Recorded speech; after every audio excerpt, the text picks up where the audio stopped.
Hello, beloved. I am wearing my rose-tinted glasses because this is such an extraordinary, life-transforming, earth-shattering, global-changing month. And that is because Pluto is going back into Capricorn, or Capricorn's going back into Pluto for its final path. It's at an extreme degree, and it's going to bring all of our learning since 2008, boom, right centre to our lives. So it is huge. On top of that, at the opposite end of the scale, we have a full moon lunar eclipse in Pisces. So it's very emotional, darlings, and it's very psychic. Here's your monthly astrology.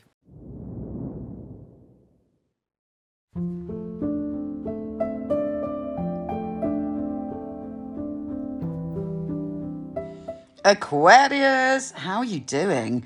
How has it been with Pluto in your sign? Well, you have a little reprieve for 2 months when Pluto re-enters Capricorn on the 2nd of September, UK time anyway.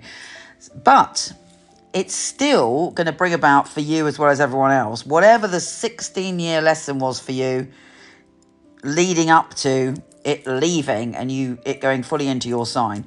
Now, ultimately, this is a time of great liberation. It's a time of new beginnings. It's a time of finding yourself.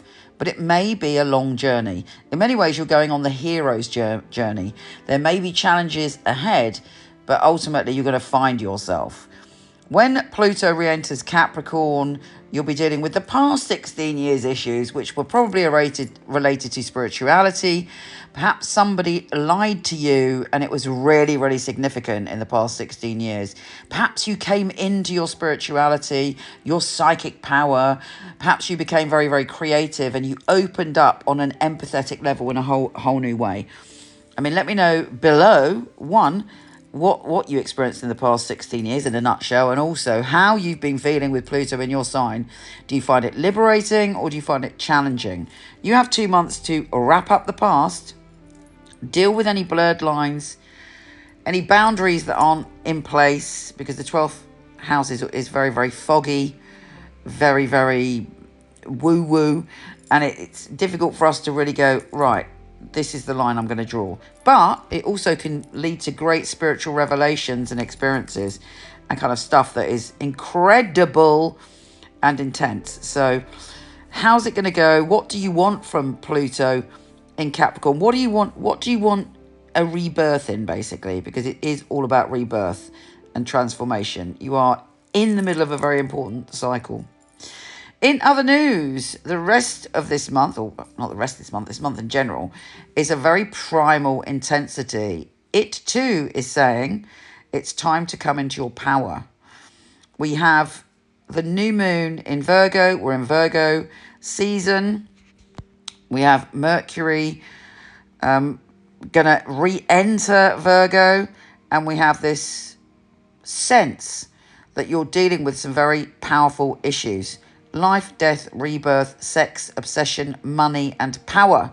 And the universe is saying, this is your opportunity. Start on the new moon in surrendering any situations where you feel powerless and be ready to embrace the magnificence of you. Mars is also entering Cancer. So you literally could become obsessed with changing your routine, shaking up your routines, dealing with habits that no longer serve you, and working really hard to get to where you want to go. And there will be rewards in that. When we hit the Venus trine Jupiter on the 15th of September, there's a great shift of energy for you where everything feels much more optimistic, where you feel creative. Don't forget, you are the visionary of the zodiac. And also, Pluto going into Aquarius, obviously not this month, in 2 months' time, for the long haul, is going to have you plugged into the mains of how we're evolving as a society, as a world. And you have a big part to play in that. So regardless of what you're feeling, whether you're feeling a bit of fear about Pluto going into Aquarius, it's actually going to bring you into your power. And the rest of this month, in other ways, is showing what it is to be powerful. But Venus trine Jupiter, there's a turn of energy and you feel very optimistic, very excitable, very creative, and you have that visionary flavour back to yourself. Now, so do something fabulous on the 15th and pay attention to your ideas and pay attention to what brings you bliss and happiness. The full supermoon in Pisces is a partial lunar eclipse, and it's going to reveal to you the truth about what is secure in your life, how you can bring more abundance into your life, and who around you are the people that are your ride or dies, that have your back. And you will only want people going forward who are true, who are secure, and who are honourable. And there may be some conversation with someone about the past, potentially about the past to do with either where you lived or home and family, and it brings a big revelation. Lunar eclipses always bring a revelation, and then it's not always at the moment, but the hints start on that day. The sun enters Libra on the 22nd, and again, there's a big shift of energy with you feeling optimistic and adventurous. You might want to travel. You might mix with people who are very different to you, and it excites you. Who we mix with is crucially important, and very much so to you. Find a group of people that really have your back, that really support your future and where you want to go. And also people that are adventurous, funny, different, bit quirky. You want people around you that support your free spirit. Venus is entering Scorpio. Venus is the planet of love and the planet of abundance.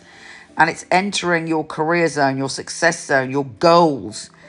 And what does Venus do? It magnetizes. So what you're drawn to, what you want to achieve and what you want is coming towards you.